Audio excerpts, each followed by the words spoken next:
राधे राधे। जय श्री कृष्णा।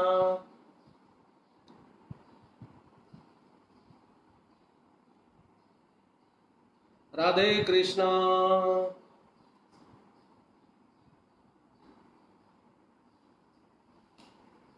राधे राधे।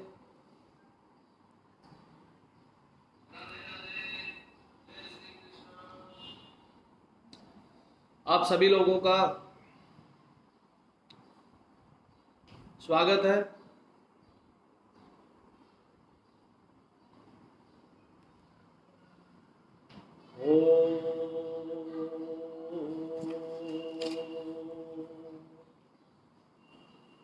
राधे राधे। राधे श्याम। बोले द्वारकाधीश भगवान की जय। गणेश शेष ब्रह्मेश दिनेश प्रमुखासुरा कुमाराध्यक्ष मुनय सिद्धास कपिलादया लक्ष्मी सरस्वती दुर्गा सावित्री राधिका परा भक्त्यानमन्त्यं शाश्वतं नमामि परात्परम्। ध्यायन्ते सन्ततरसन्तो योगिनीर्वैष्णवातया ज्योतिर्भयन्तरे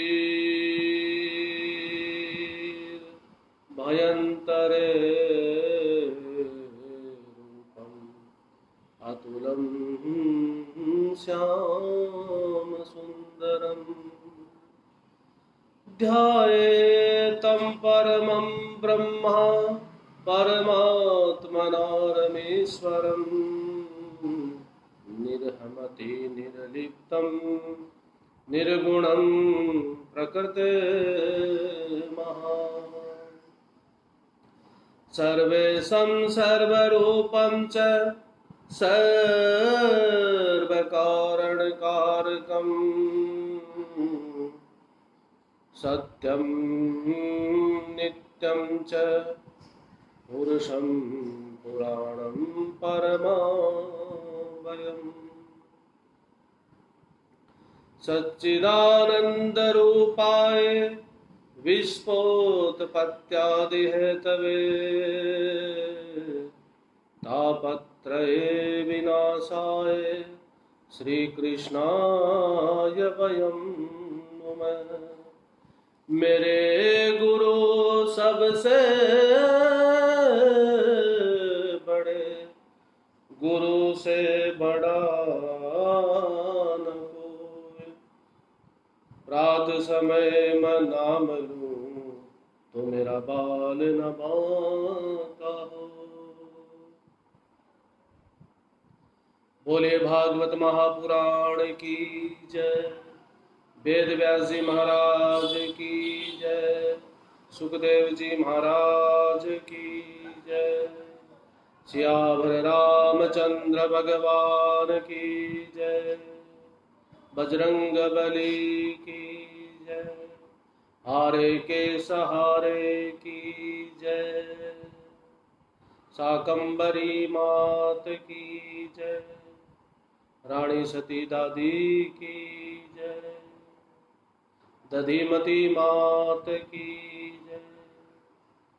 वृंदावन बिहारी लाल की जय। भागवत महापुराण की जय। कृष्ण कन्हैया लाल की जय। द्वारकाधीश भगवान की जय। आनंद कंद करुणा वरुणालय पीताम्बरधारी श्री श्याम सुंदर भगवान की वांगमय मूर्ति